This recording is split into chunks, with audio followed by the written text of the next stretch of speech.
হরে কৃষ্ণা। তো আজকে আমরা যাচ্ছি কীর্তনমালায়, মানে আমরা সবাই মিলে, যত ইউথ জেনারেশন আছে সবাই মিলে আমরা কীর্তনমালায় অ্যারেঞ্জ করেছি। আমরা সবাই মিলে কীর্তন করব এবং গুরু মহারাজের জন্য প্রেও করব আর অনেক এনজয় করব, যেটা তোমরা পার্টি বলো আর আমরা সেটা কীর্তনমেলা। তো দেখা যাক।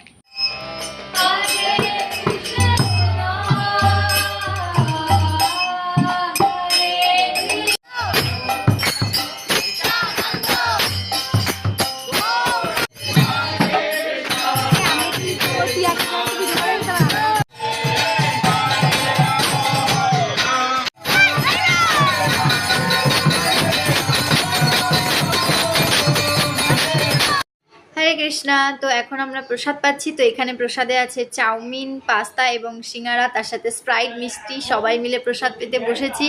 তো আমাদের কীর্তন পার্টি কেমন লাগলো সেটা অবশ্যই জানাবেন। তো আজকের ব্লগটা এইটুকুই। হরে কৃষ্ণা, হরি বল।